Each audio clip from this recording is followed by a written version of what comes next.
Assalamualaikum warahmatullahi wabarakatuh. Saya Indrani Bahir, SPD, GGP Angkatan Kelima, Kabupaten Nrekang. Sekarang saya akan membahas tentang koneksi antar materi Modul 2.1 Pembelajaran Berdiferensiasi. Sebelum kita membahas tentang pembelajaran berdiferensiasi, tidak lupa saya ucapkan banyak terima kasih kepada Bapak Ismail SPD MPD sebagai praktek pengajar dan Bapak Margianto SPD MPD sebagai fasilitator.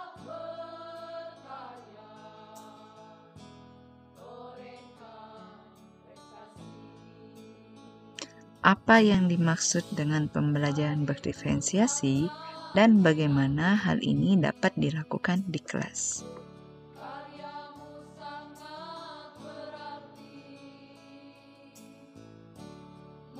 Pengertian pembelajaran berdiferensiasi. Menurut Tomlinson, pembelajaran berdiferensiasi adalah usaha menyelesaikan proses pembelajaran di kelas untuk memenuhi kebutuhan belajar individu setiap murid.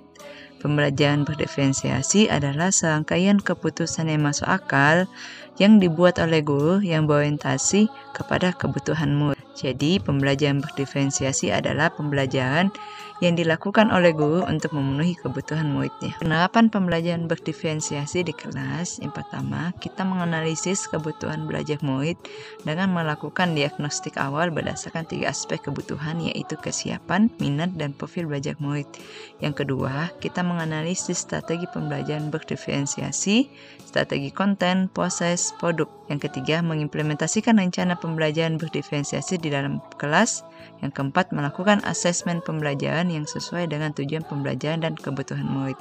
Selanjutnya, bagaimana pembelajaran berdiferensiasi dapat memenuhi kebutuhan belajar murid dan membantu mencapai hasil belajar yang optimal.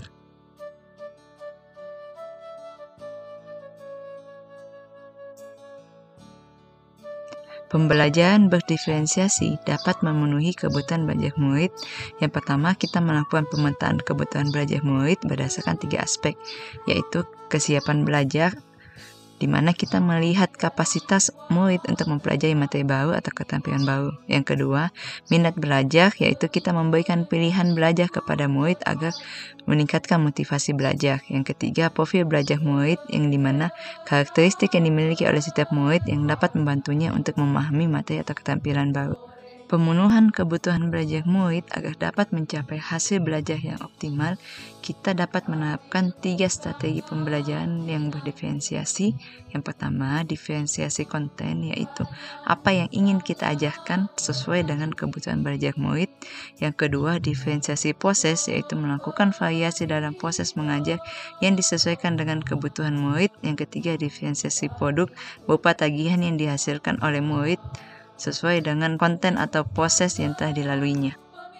Bagaimana Anda melihat kaitan antara materi dalam modul ini dengan modul lain di program pendidikan guru penggerak?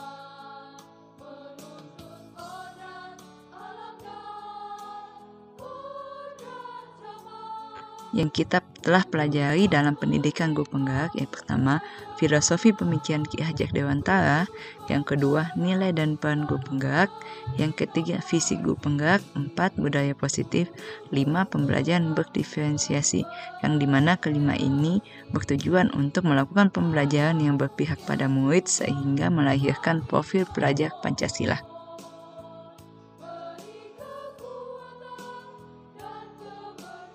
Kita akan membahas keterkaitan antar materi filosofi pemikiran Ki Hajar Dewantara dengan pembelajaran berdiferensiasi, di mana kalau menurut Ki Hajar Dewantara, pendidikan adalah menuntun murid sesuai dengan kodrat yang ada pada diri murid, sehingga guru dapat menciptakan suasana pembelajaran yang dapat menumbuh dan berkembang murid secara maksimal. Sedangkan pembelajaran berdiferensiasi adalah pembelajaran yang disesuaikan dengan kebutuhan murid dengan memperhatikan 3 aspek kebutuhan pembelajaran murid. Yang kedua, keterkaitan antara materi, nilai, dan peran guru penggerak dan pembelajaran berdiferensiasi, yang dimana dalam nilai dan peran guru penggerak kita dituntut untuk lebih inovatif, mandiri, kolaborasi, reflektif, dan berpihak pada murid, sehingga dapat mewujudkan pemimpinan pada murid sesuai kebutuhan murid. Sedangkan pada pembelajaran berdiferensiasi, kita dapat memenuhi kebutuhan belajar murid melalui pembelajaran berdiferensiasi yang dapat mengakomodir keberagaman murid. Melalui pemetaan kebutuhan belajar murid sehingga dapat mewujudkan pembelajaran yang berpihak kepada murid dengan menerapkan strategi pembelajaran berdiferensiasi. Keterkaitan antar materi yang ketiga yaitu visi guru penggerak dengan pembelajaran berdiferensiasi, yang dimana kita sebagai guru harus memiliki visi atau tujuan dalam proses pembelajaran. Visi ini dapat kita wujudkan dengan menggunakan pendekatan inquiry apresiatif melalui tahapan bagja, sehingga dalam proses pembelajaran kita dapat mengakomodir keberagaman murid berdasarkan aspek kebutuhan belajar gaya belajar dengan menggunakan strategi pembelajaran berdiferensiasi sehingga memunculkan lingkungan belajar yang nyaman bagi murid. Keterkaitan antar materi selanjutnya yaitu budaya positif dengan pembelajaran berdiferensiasi, yang dimana budaya positif akan menciptakan pembiasaan positif bagi murid dengan posisi kontrol guru sebagai manajer. Lingkungan positif dapat membuat murid menjadi bagian dari kelas itu, sehingga kita dapat menggunakan pembelajaran yang berdiferensiasi agar suasana pembelajaran dapat berpihak pada murid dan murid dapat menerapkan budaya positif di sekolah.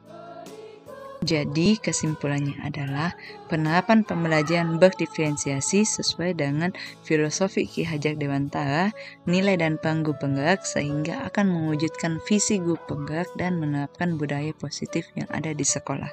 Pembelajaran berdiferensiasi dapat mewujudkan pembelajaran yang menuntun dan berpihak pada murid berdasarkan pemetaan gaya belajar dan kebutuhan murid, sehingga murid sebagai subjek pembelajar yang beragam dan sebagai pemimpin pembelajar. Sekian dari saya ucapkan banyak terima kasih, salam dan bahagia. Guru bergerak, Indonesia maju, tergerak, bergerak, menggerakkan. Ayo kita menjadi sebuah agen perubahan untuk menciptakan murid sebagai profil pelajar Pancasila.